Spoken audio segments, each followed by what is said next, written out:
¿Qué tal? Buenas noches, bienvenidos a Espiral. La Ciudad de México de hoy es una Ciudad de México que en muchos sentidos es el eco de lo que empezó a ocurrir a partir de los años 80. Muchas veces se ha dicho a propósito del terremoto de 85, por ejemplo.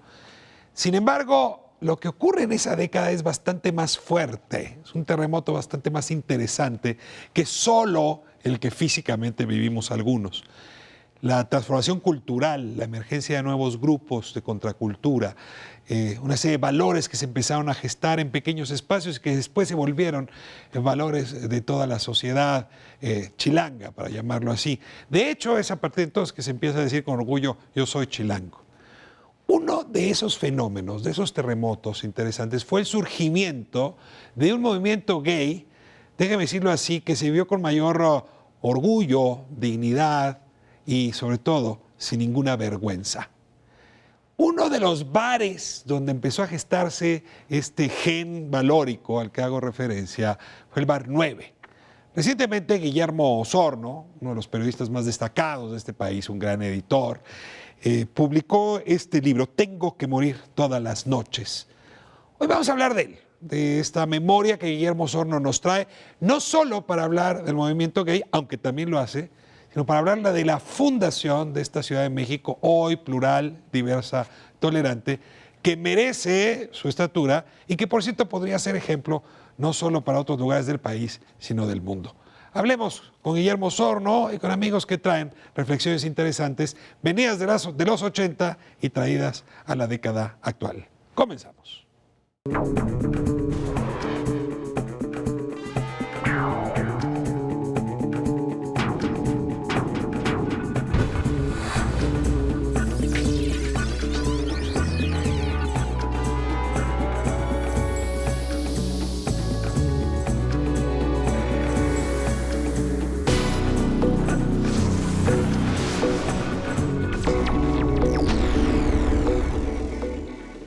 Abrimos nuestra conversación con Guillermo Osorno, a quien le doy la bienvenida. Guillermo, usted lo conoce, es periodista, reputado columnista del Universal, uno de los mejores editores que tiene este país. Me da mucho gusto tenerte aquí, Guillermo. Muchas gracias por la invitación, Ricardo.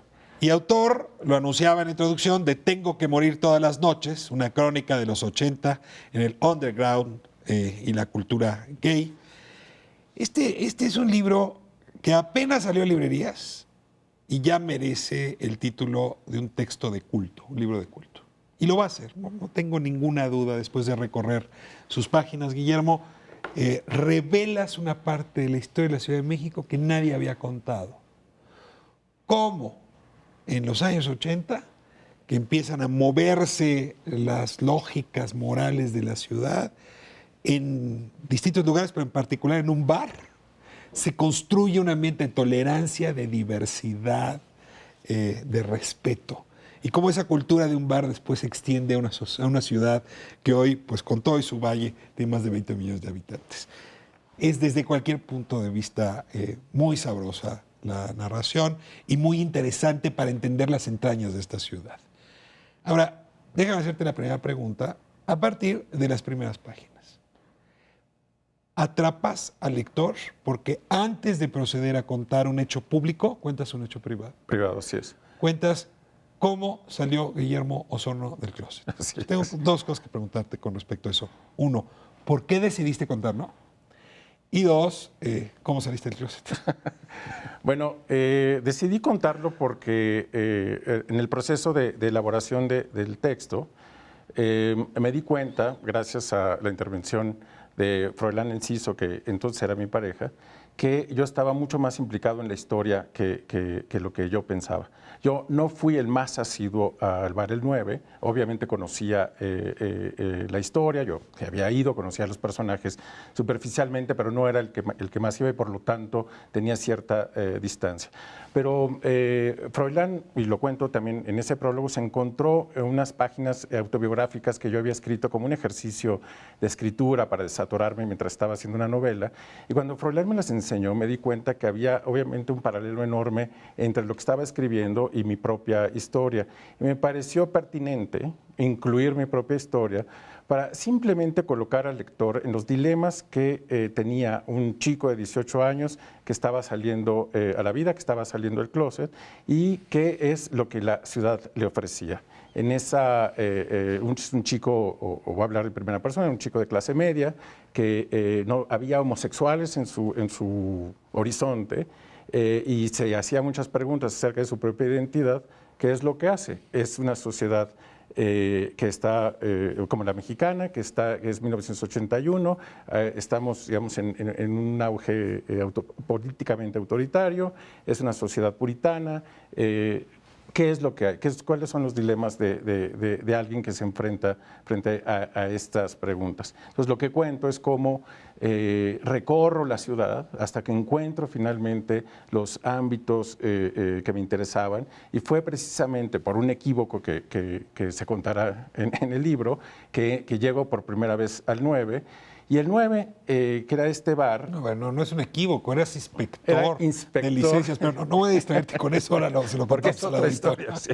Pero era inspector de licencias, era inspector de licencias por una equivocación en la fila, digamos, del empleo. Cerró la universidad donde estabas estudiando, necesitabas una chamba y un amigo te consiguió. Me consiguió ese trabajo de inspector de licencias. Entonces, bueno, claro, inspeccionaba bares, llegó al 9, llego en la tarde, y ese mismo día, en la noche, regreso, y esa noche precisamente conozco a alguien que me abre las puertas a una ciudad y a un mundo que yo completamente desconocía. A ver, te tengo ahí.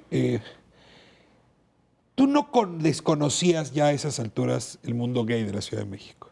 No conocía el mundo gay de la ciudad. Pero no, tampoco lo desconocías. Tú ahí narras que hay, como hoy, dos universos.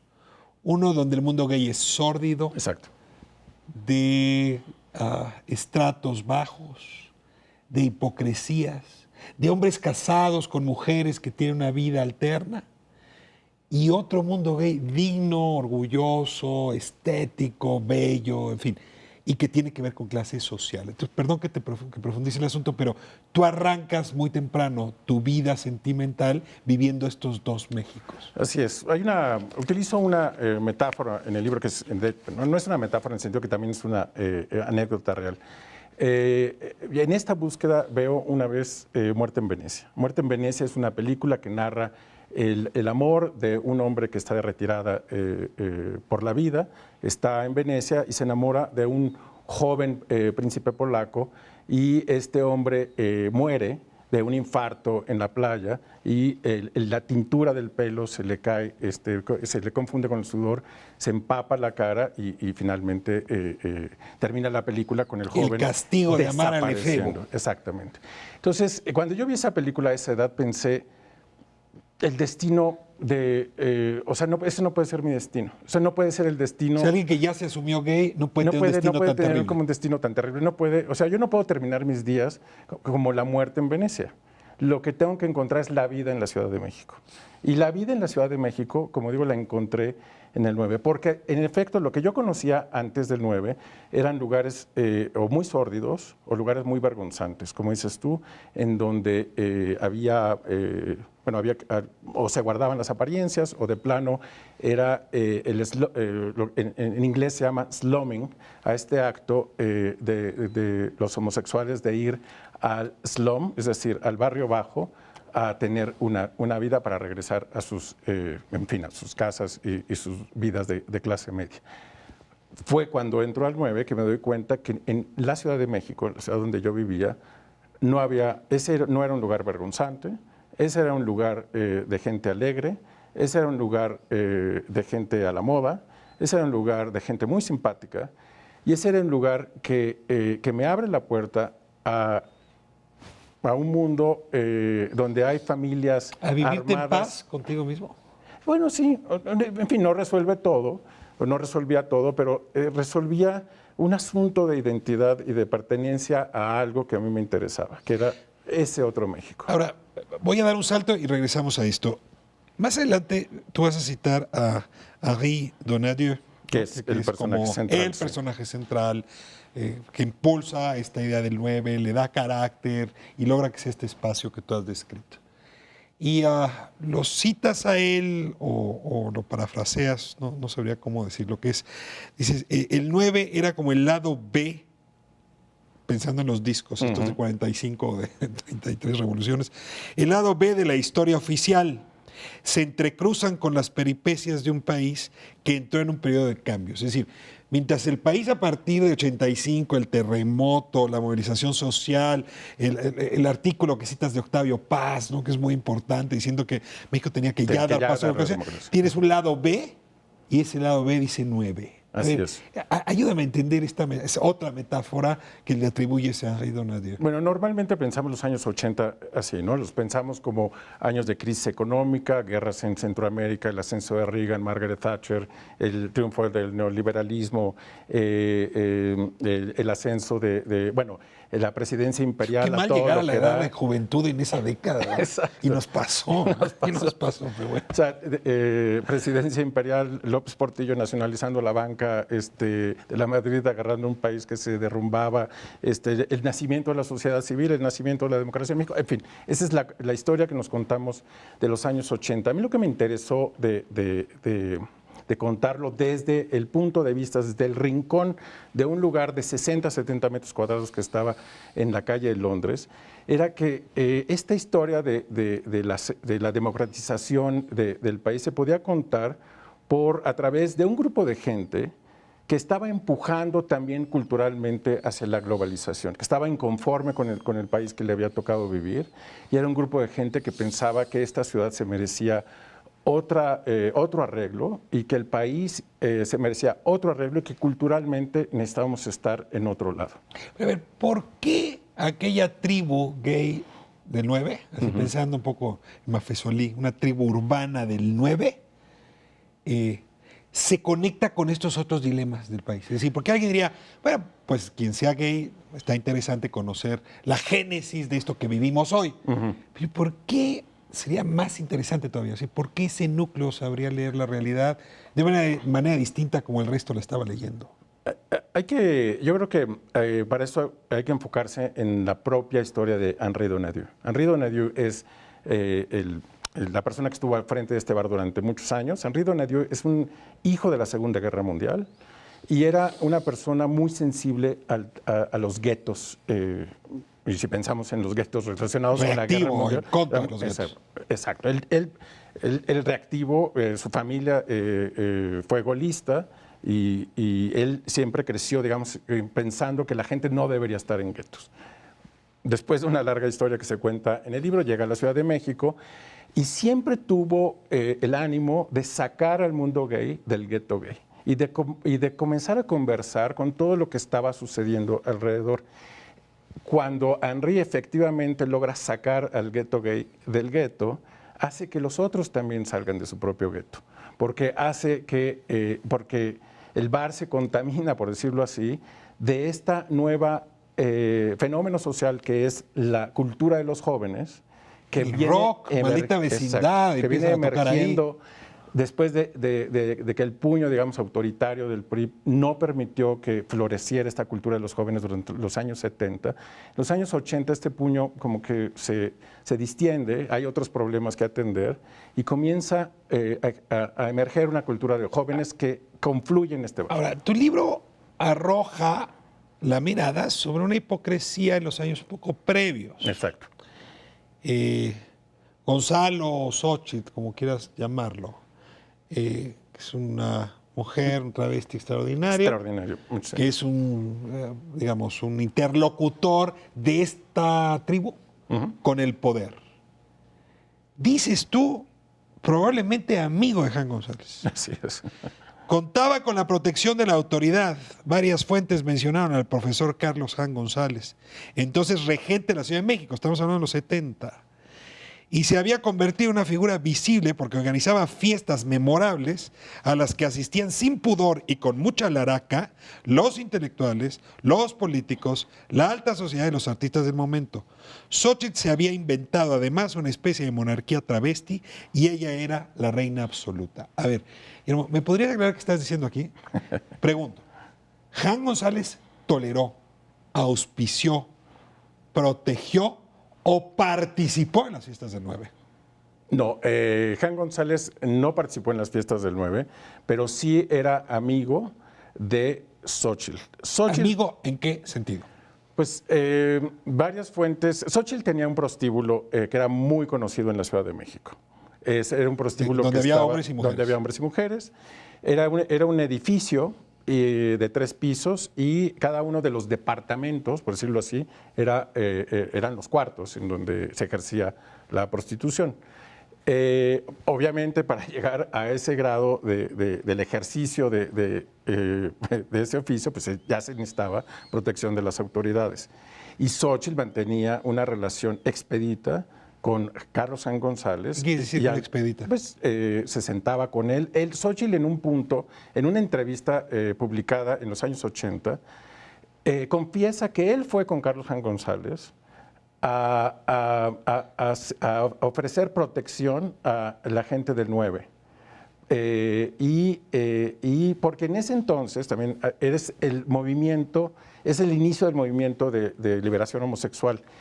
En México, el movimiento de liberación homosexual tiene una raíz de izquierda y estamos de nuevo en este pináculo del autoritarismo en México, pues cualquier cosa que oliera a estudiantes, izquierda, etcétera, pues había que sacarla, digamos, del panorama. Xóchitl, en cambio, frente a este dilema, va con Carlos San González y le dice: mis muchachos, los muchachos del 9, son gente bien portada, son gente bien, por favor, a ellos no hay que molestarlos. En cambio, en fin, a estos activistas, pues, pero le responde Jan González, no voy a usar tus palabras, sino lo que mi cabeza entendió al leerlas. Si ustedes se quedan en el gueto, encerrados en el 9, guardados en el closet, tienen protección. Ay de ustedes si salen a la calle, si sacan su identidad a la calle. Y luego dices, y Gonzalo, en las marchas del orgullo gay, iba como Gonzalo, no como Xóchitl. A ver, la autoridad te decía, siempre y cuando estés guardado no tengo problema. Ahora, en la calle no me hagas disturbios. Es un mensaje muy raro. Bueno, es como un líder sindical. Como la sexualidad de algunos políticos. Exacto. Tiene que ver, digamos, con la conformación del PRI de esos años y que Xóchitl, en un sentido, se le puede mirar como una especie de líder sindical que protegía a sus agremiados, digamos, a cambio del buen comportamiento de sus agremiados. Los que quedaban fuera de este gremio, pues, o de este sindicato, pues entonces que la autoridad hiciera con ellos lo que sea. Y por otro lado, Xóchitl, como una estrategia de supervivencia, presentaba de una manera muy extraña y también muy barroca un discurso moral y familiar. O sea, en las entrevistas televisivas que yo he visto de Xóchitl y en las entrevistas escritas, Xóchitl, siendo un transvesti y apareciendo con el aspecto que tenía, que era un hombre de 1,80, que pesaba ciento y tantos kilos y que se vestía con vestidos todavía más pesados, con esa cara de plato, decía, y con esas plumas en la cabeza, hablaba de moralidad y de las buenas costumbres de la comunidad homosexual, que no debían de dar la mala nota, que todo se tenía que hacer dentro de un ámbito de moderación y buenas costumbres, y era muy extraño. Sabía entenderse con el régimen. Sabía entenderse con el régimen. Me voy a ir a corte, Guillermo, y la verdad es que se me antoja seguir esta conversación a dos, pero no me voy a permitir el egoísmo. Algunos amigos que voy a invitar al próximo segmento para que me ayuden en esta conversación, y sé que no vas a contar el libro, pero vale la pena hablar de este libro. Insisto, un texto que desde mi perspectiva se está convirtiendo en un texto de culto, no solo sobre la comunidad gay, sino sobre la historia más reciente de la Ciudad de México. Regresamos.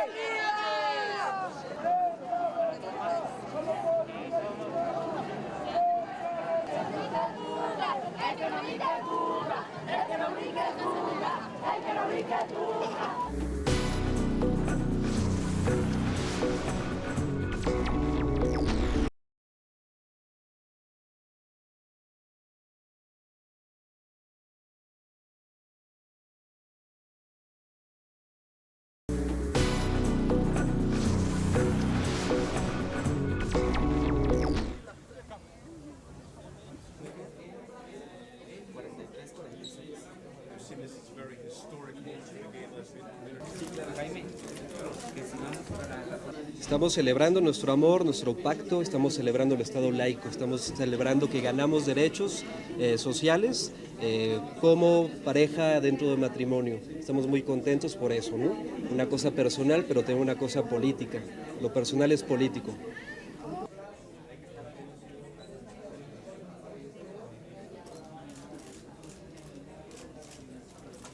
Una sensación de alivio y ya no tener que estar peleando por la seguridad social, de ya no tener que estar peleando por tener que juntar nuestros créditos para comprar una casa. Ya todos esos problemas quedan completamente resueltos. Hay más seguridad para la pareja. Y para el futuro también. Esto es algo por lo que se ha luchado durante muchos años, no nada más nosotras, sino activistas que han luchado por la igualdad de derechos durante más de 30 años. Y pues este es un día que para nosotras ha sido muy, muy, muy esperado, que no sabíamos que iba a llegar tan pronto. Y la verdad es que yo creo que todavía no acabamos incluso como de asimilar la alegría, la emoción, pues todo lo que sentimos, ¿no?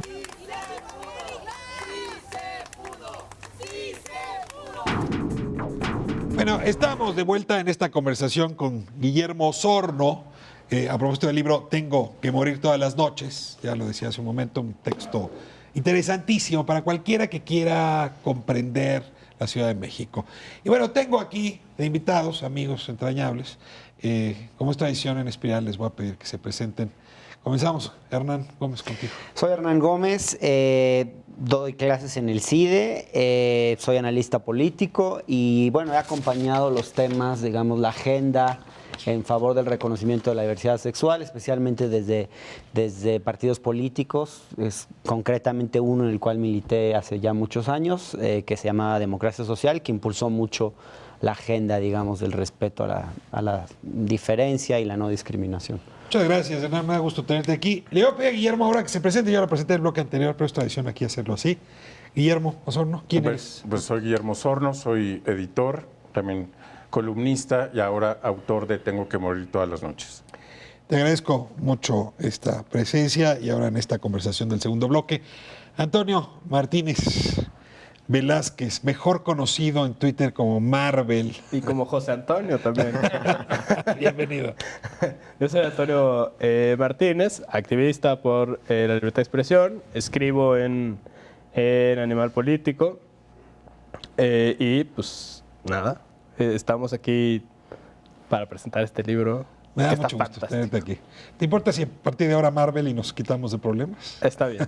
Juan, bienvenido. Me da mucho gusto tenerte aquí. Soy Juan Carlos Bautista, soy poeta, narrador.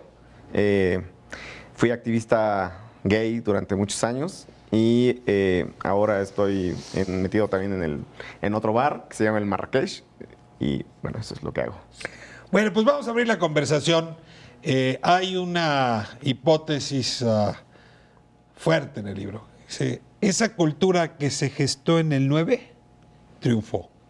Se volvió la cultura de una buena parte de la población del Distrito Federal. ¿Me falta agregar algo o la afirmarías así como lo acabo de decir? Así es tal cual. Reacciones ustedes, empezamos por ahí.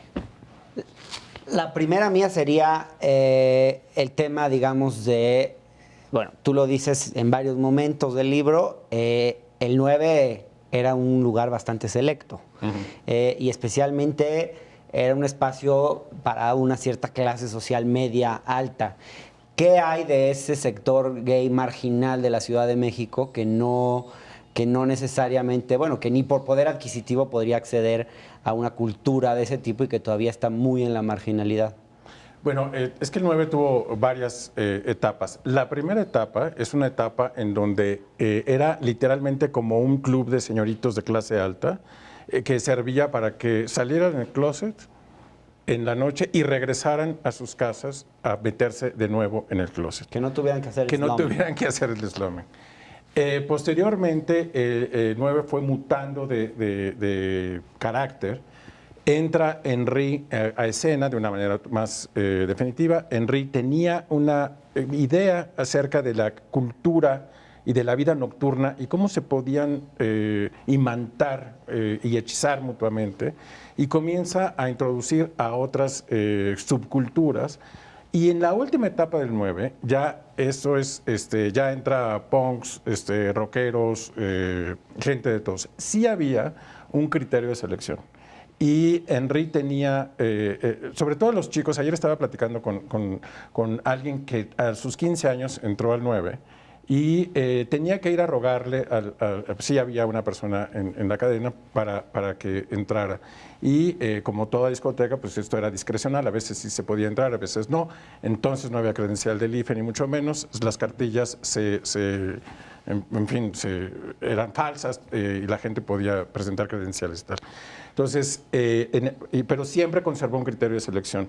Lo que digo al final del libro, en el último capítulo, es que hoy en la Ciudad de México hay lugares todavía, digamos, que llevan esta cultura de la inclusión al siguiente paso, y particularmente hablo del Marrakech.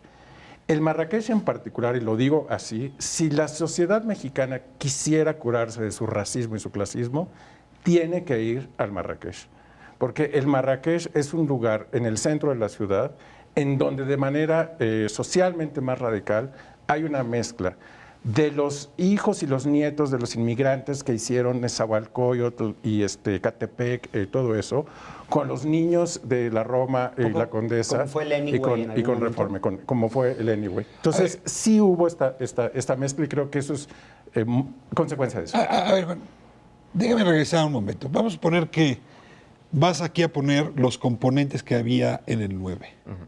Y que dieron origen al Marrakech. O sea, ¿cuál fue la fórmula que se virtió en el 9 que hoy hace que el Marrakech sea lo que es? Bueno, yo quisiera regresar un poco a la historia del 9 para luego ir al Marrakech y ver en qué somos deudores del 9 y de otros factores importantísimos que parece que a veces no se abordan, pero que no era necesario abordar porque estamos hablando de un elemento específico que es el bar, y que creo que el bar juega en la formación de la conciencia homosexual un papel fundamental, que yo creo que es el sustrato de todo el libro de Memo, y que es lo que le da una importancia para mí decisiva, ¿no? Como parte de la cultura general, de la cultura en altas y la cultura en bajas también, ¿no? La microcultura. Yo, en el momento en que surge el 9, coinciden varias cosas. Coincide, por una parte, coincide la publicación de un libro fundamental que es El vampiro de la colonia Roma. Coincide el nacimiento del movimiento gay también, que como Memo ha dicho, era un movimiento, fundamentalmente en su nacimiento, era un movimiento radical, de izquierda radical. Entonces, estamos hablando de diferentes cosas. Por una parte, la aparición de un personaje homosexual y de una literatura homosexual que sale del closet, pero sale del closet ya sin vergüenza también. O sea, el tema de la vergüenza es un tema fundamental, yo creo que en todo este asunto. Es un personaje, es un pillo que habla abiertamente de su sexualidad, que no se arrepiente de ser homosexual, que nunca se da golpes de pecho, ni se tira al piso, que habla descarada y gozosamente de su sexualidad, de sus encuentros sexuales, de sus aventuras y sus desventuras como homosexual, pero sin culpar a nadie en específico de su condición. Y eso me parece fundamental. La otra cosa fundamental es que en el 79 surge el movimiento, irrumpe públicamente el movimiento homosexual. En una marcha en conmemoración que menciona Memo, en una marcha que conmemoraba el 68, la matanza del 68, y conmemoraba también la Revolución Cubana. La Revolución Cubana. Entonces, la irrupción de 20 o 30 personas homosexuales, evidentemente homosexuales, ruidosamente homosexuales, dentro de la izquierda fue en su momento un detonante muy fuerte y una provocación muy fuerte, y creo que generó un ambiente que después tuvo muchos frutos, ¿no? Manuel, pregunta, eso es lo que se gestó 79, vamos en 85, la década de los 80. ¿En algún lugar tienes deuda o tendría tu generación deuda con esa década y con esa historia? ¿O te parece distante, alejada, incluso... Pues fíjate que en realidad justo la pregunta que estaba pensando con esta reflexión es exactamente cuál es el proyecto cultural que triunfó. Es decir, exactamente a qué se refiere, porque parece demasiado optimista la tesis de Guillermo en ese sentido. Porque a mi generación es una generación que de pronto es un poco queer, en el sentido de que el tema de la sexualidad y del activismo gay en realidad lo llevamos a otro, digamos, lo trasladamos a otro lugar donde no importa exactamente si eres gay o no, lo que importa es lo que haces. O sea, lo que haces en tu vida profesional, lo que haces... ¿No te define tu sexualidad? No te define la sexualidad, es decir, casi se ha vuelto... en un punto, digamos, de hecho, en una burbuja un poco privilegiada, se ha vuelto casi irrelevante. Entonces, en ese sentido, parece muy distante la historia que cuenta Guillermo. Y por otro lado, otra parte de ese libro, pues en realidad nos abre los ojos sobre el génesis de lo que vemos. Es decir, sobre los artistas que hoy están en Vive Latino, son los que estaban sus primeros toquines en el 9. Los artistas que hoy son los mejores productores de música o los que son los grandes conductores de radio, de pronto uno abre las páginas del libro y los descubre en el 9 como unos chavitos pues medio perdidos, medio que tratando... También se trata de la clandestinidad. Yo no sé si hoy sería un fracaso comercial el 9. En serio, porque hoy ya casi nada es clandestino. Y la atmósfera clandestina del 9, en realidad creo que era una gasolina para la gente de mi edad en ese momento. Yo nací en el 85. Entonces, la verdad es que sí me parece distante y al mismo tiempo pienso que lo que veo o lo que consumo culturalmente se gestó ahí. Y me pregunto si exactamente eso es a lo que se refiere Guillermo, y quizá pecado optimista, o si está pensando en otra cosa mucho más trascendente que solamente eso. Hernán. A ver, yo creo que sí hubo una revolución cultural en esos años. Ahora, ¿cómo el tema avanzó? Me parece que si uno ve los últimos 10 años, yo viví fuera de México justo 11 años, y si comparo antes de irme con el momento en el que regresé... ¿Qué año te fuiste? La Ciudad de México, 2001, y regresé el 2012, finales de 2012, 13.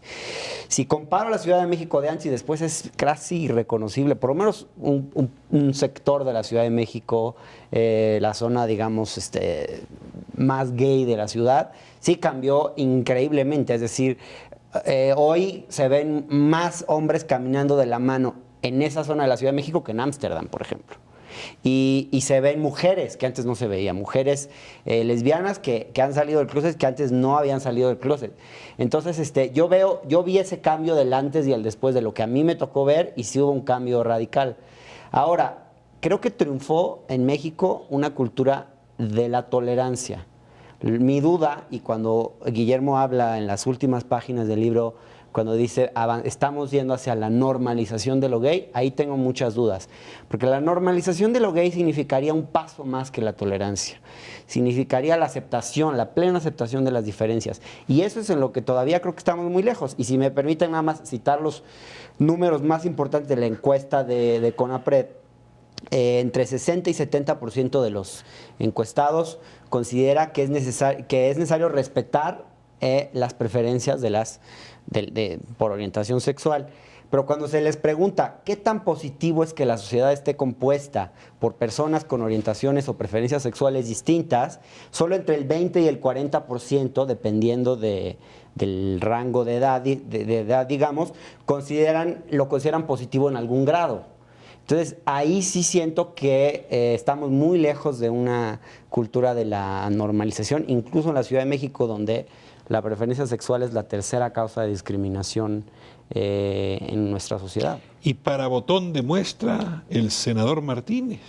Bueno, el senador Martínez es un Le escándalo. pagan un dineral precisamente para combatir esas anormalidades. Ahora, Déjenme irme, me voy a corte y regresamos. Les dejo simplemente sembrar la discusión. Sí. Te prometo la palabra a tu vuelta. Regresamos.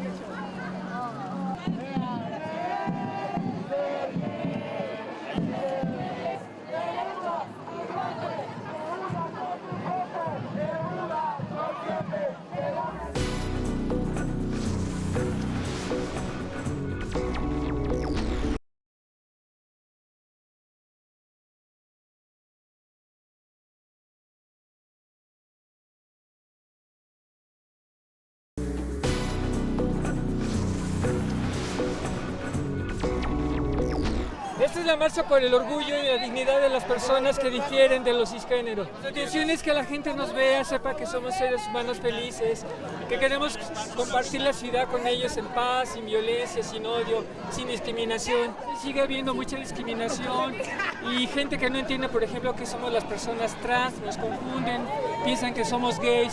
Las personas trans somos personas que tenemos nuestro género distinto a lo que nacimos, y entonces tenemos que mostrarnos como personas, como seres humanos. Tenemos una identificación que no nos corresponde a nuestro género, entonces somos como personas indocumentadas en nuestro propio país. Hay mucho crimen contra nosotras, pero el crimen más fuerte es el de la sociedad, cuando nos invisibiliza, cuando nos niega espacios, cuando nos discrimina, cuando se burla de nosotros. Y actualmente tengo trabajo, pero me costó mucho trabajo. Y tengo trabajo gracias a una hermana trans, porque si no, a mí yo busqué trabajo mucho tiempo y me negaron la posibilidad por mi condición. Pero estamos de vuelta. En Espiral te prometí la palabra de vuelta. No, es que con lo que estaba diciendo Hernán, me quedé pensando si no también tiene que ver con que la democratización de la Ciudad de México, en lugar de que la transición política haya sido a la derecha, fue a la izquierda. Es decir, yo soy militante de la izquierda. Dicen, el movimiento gay tenía una raíz de izquierda en la ciudad, y la Ciudad de México, a diferencia del resto del país, es gobernada de la izquierda desde el 97, y que quizá eso también fue un factor para que hoy la ciudad haya triunfado en ese sentido. O sea, ¿tú crees que si el vehículo de democratización hubiese sido el centro o la derecha, el movimiento gay no hubiera tenido tanta influencia? Es bien interesante lo que es lo que estoy diciendo. Y eso también le pregunto a Guillermo, porque la Ciudad de México en un sentido caminó en sentido contrario al resto del país. ¿Eres militante de izquierda, Guillermo? Sí, o sea, yo lo que creo es que, en efecto, yo sí creo lo que está diciendo Antonio. Mientras la Ciudad de México caminó hacia un sentido, el resto del país caminaba hacia el otro. Y eso creo que explica no solamente las diferencias, digamos, en estos temas de diversidad sexual, sino en muchos otros. Ahora estamos en el umbral de algo más incierto, porque justo el signo político del gobierno actual pues no lo acabamos de entender, pero es otra discusión. ¿No se parece al de Carlos Juan González? Bueno, una suerte de ambigüedad, mientras no me den lata, pueden ustedes ser felices, no se radicalicen. Así se parece un poco. poco. No lo entiende, eso es idéntico. Y además, hasta son del Estado de México. Y además, a nivel de los bares, sigue existiendo la misma capacidad de extorsión de las autoridades frente a los dueños de los bares. Bueno, y lo que ha hecho Mancera con la marcha gay, ¿no? De alguna manera, controlar la marcha gay para que no se salga, digamos, para que no haya carros alegóricos, no haya alcohol, no haya, pero sí permitirlo a sus huestes. Un evento cultural en el Zócalo. Quitándole, y además una marcha que ha terminado por despolitizarse completamente, en mi opinión. Ya no es una marcha donde, bueno, quizás es una prueba de que hasta en cierto grado hay una normalización, y por eso ya quienes asisten a las marchas no están igualmente politizados que antes. Es una pregunta. Pero yo ahí estoy en desacuerdo. Yo creo que la debacle de la marcha gay no se la debemos a Mancera. Digo, es uno de los santos que no hay que echarle a él. No. Es culpa del movimiento gay mismo, de los homosexuales, de los propios activistas, que creo que con algunos errores de óptica, una vez más, volvemos a enfrentarnos unos contra otros. Yo creo que todo que cabía o que ha cabido históricamente, tanto las manifestaciones politizadas dentro de la marcha, como las versiones festivas y carnavalescas de la marcha, que también me parecen políticas. O sea, el hecho de que alguien se desnude en una marcha me parece también un hecho político, ¿no? El hecho de que alguien se vaya vestido de mujer o que se vaya disfrazado de quimera, me parece también un hecho político, ¿no? Por ejemplo, déjenme nada, estaba viendo una encuesta que se hizo sobre la marcha gay en 2008. Me llamó la atención el grado de despolitización que se ve, por lo menos según esta encuesta. Por ejemplo, el 90% de los que asisten no participan en ningún tipo de organización gay. El 66% no conoce ninguna institución que defienda los derechos de los gays, por ejemplo. Yo a veces siento que hay en la comunidad gay una cosa como como que se ha aceptado lo gay en los gays en tanto consumidores, pero no sé si como sujetos de derechos, por ejemplo. A ver, déjenme mover la discusión donde le está poniendo Hernán y hacerlo abusando de la biografía de Guillermo que cuenta justamente al principio. O sea, es un muchacho que estudia en una escuela marista religiosa, que su papá se lo lleva a Santa Mónica, ahí en California, y le dice, oye, tengo que trabajar, así es que date una vuelta. Y ahí Guillermo se da cuenta que hay otro mundo, se ve entusiasmado por ese otro mundo, y cuando regresa a la Ciudad de México, dice, ¿dónde puedo encontrar eso que vi en Santa Mónica? Y entonces entra al underground de la vida gay y a esto que ya habíamos mencionado en el primer segmento, falta de dignidad, un poco humillante, en fin, de aquí a que se encuentra con el 9. Bueno, ¿cuántos muchachos hoy que se llaman distinto a Guillermo Osorno, pero tienen un dilema similar en Colima, en Aguascalientes, en Saltillo? Muy Están pocos. experimentando lo mismo. Muy pocos. Y estamos en 2014, no es que quiera decirle viejo a Guillermo, pero han transcurrido algunos Muy años. pocos. Yo recuerdo una conversación que tuve con Diego Enrique Osorno, que es un escritor a quien yo edité en Gato Pardo. Él dice que yo soy su tío incómodo. No son parientes, pero se no parecen. somos parientes. Diego es un gran cronista y es alguien de Monterrey. Y me dijo, este libro está escrito desde la Ciudad de México para la Ciudad de México. En el momento en que salgas de la Ciudad de México, tienes que adoptar un discurso completamente distinto para explicarle a la gente de Monterrey, y estamos hablando de Monterrey, pero en fin, y de otras zonas del país, esta historia de una manera distinta. Me dijo, tu libro se va a leer fuera de aquí de otra manera. ¿Cómo se va a leer? Se va a leer, en efecto, como algo que sucedió en un país llamado Ciudad de México, que no corresponde con la realidad de local en Colima. A ver, bueno, no quiero aquí sonar chocante, pero ¿qué pasó? ¿Qué hizo mal tu generación de activistas que no logró contagiar al resto del país? Yo creo que sí lo contagió. O sea, de una manera secreta, de una manera inevitable incluso. O sea, yo creo que tanto el 9 como el movimiento gay triunfaron a pesar de ellos mismos. Quiero decir, todas las cosas, todos los valores, todas las luchas que se esparcieron desde el movimiento gay y que se esparcieron inconscientemente incluso desde el 9, en mucho ganaron. A mí me parece importantísima la historia del 9 porque es la historia de la clase media. Cuando ustedes decían al principio de que la homosexualidad se vivía vergonzantemente antes de eso, no estoy tan seguro de eso. O sea, quiero decir, la homosexualidad en México siempre se ha vivido de muchas maneras y se sigue viviendo de muchas maneras. No es decir que Salvador Novo la vivió de manera tan honrosa o digna o pública como puede hoy un joven de 18 años. Bueno, justamente Salvador Novo es un buen ejemplo de las posibilidades y de las imposibilidades de los homosexuales de su tiempo. Quiero decir, si uno ve a Salvador Novo en los 30 haciendo los desplantes que hacían en la Ciudad de México, en una Ciudad de México que se cree todavía que era infinitamente moralista, yo creo que hay que replantearse qué es y qué ha sido la Ciudad de México. A mí me parece que la Ciudad de México ha sido desde siempre un lugar extraordinario para las libertades.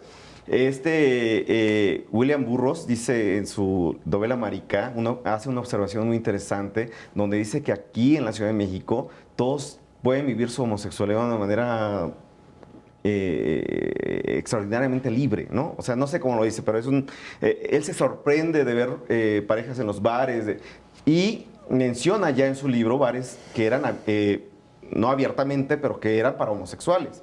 Y los bares para homosexuales existen desde la época de Novo. Ya ellos mismos acudían a Leda, que aunque no era un bar para homosexuales, era un bar al que frecuentaban muchísimos homosexuales. Lo importante del 9 es cómo la cultura de clase media, que es finalmente la clase que hace la cultura homosexual internacional, se impone sus valores, impone su estética, impone su lectura de la historia, ¿no? Déjame seguir con la provocación. Yo sé que a Juan no le cayó bien, pero se las voy a lanzar ahora de este lado de la mesa.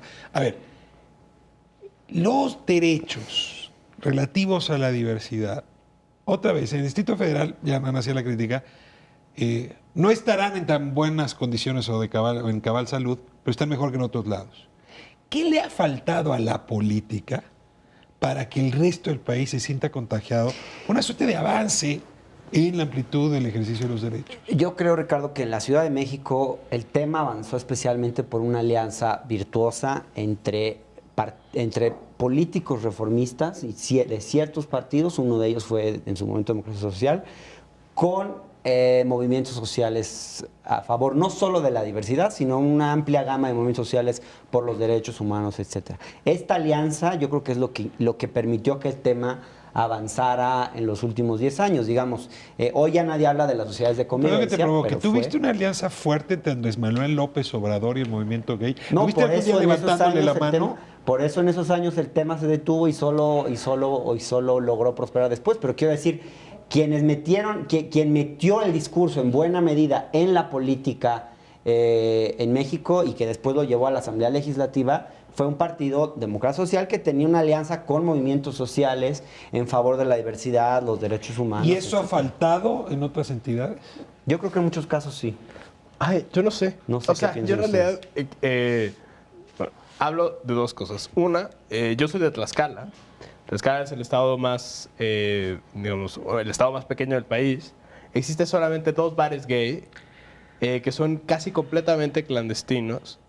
Y que sin embargo, digamos, quienes operan esos bares tienen constantemente arreglos con las autoridades, hay una pequeña marcha gay, todos, es decir, se politizan de una manera distinta. Prefieren vivir como en esa clandestinidad, todo el tema de, digamos, viven su homosexualidad de una manera distinta que tiene poco que ver con el discurso más progresista que hemos adoptado en la ciudad. Y en ese sentido, me parece que... La ciudad es una isla también, ¿no? Sí, pero no sé si el activismo gay de la ciudad en realidad busca... O sea, esta idea como de privatización de los derechos a través de los guetos, de solamente los gays tienen estos derechos, tal, en realidad de pensar al Estado sin esas categorías, sino como un nivelador de derechos de todas las personas.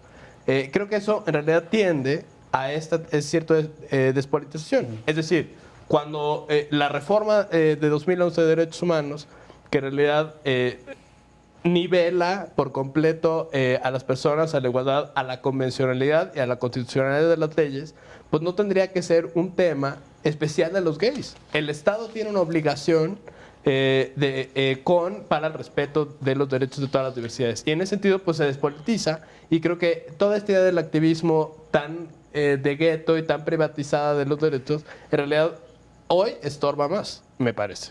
Es una buena discusión y nos necesitaríamos un bloque más para tenerla. Déjenme cerrar haciendo una pregunta muy rara al autor. Yo leí este libro y le imprimí mis reflexiones y mi pensamiento. ¿Qué te gustaría que un lector X encontrara en este libro? O sea, tú dijeras, deseo fervientemente que el lector de Tengo que morir todas las noches encuentre en estas páginas. Yo creo que este libro va a tener 2 tipos de lectores. Uno es el lector de mi generación, que derramará lágrimas porque se encontrará personajes entrañables que conoció y que conocía su historia a medias. Y el otro es el lector que me envió un mail hace unos días, que es un lector de 20 y tantos años, que me dijo, hasta que leí tu libro, entendí cómo se hizo esta ciudad. Ese otro lector es el que ambiciono. ¿Es en ese sentido un libro muy chilango? Sí, o sea, es una historia sobre la Ciudad de México, pero y también, ¿no?, para una reflexión para qué pasó con el resto del país. ¿Sería posible la lucha por los derechos humanos sin el componente de la lucha gay? No. ¿Más fuerte? No. ¿Juan? No, de ninguna manera. No, claro que no. Yo creo que sí. Muy bien, cerramos el programa. Les agradezco enormemente la posibilidad de esta conversación. Qué placer que un texto se vuelva motivo de conversaciones tan inteligentes, que reten de esta manera, que muevan incluso los referentes de esta manera. Guillermo, muchas felicidades por la valentía personal y la valentía pública de escribir este testimonio, que, insisto, no es solo de la comunidad gay, no es solo de la Ciudad de México, pero sí es el texto que da testimonio de una generación. la generación que llegó a la edad adulta en la difícil década de los 80. No se pierdan la lectura de este libro, Tengo que morir todas las noches, de Guillermo Osorno, y nos vemos próximo miércoles aquí en Canal 11. Gracias por habernos permitido entrar a sus hogares.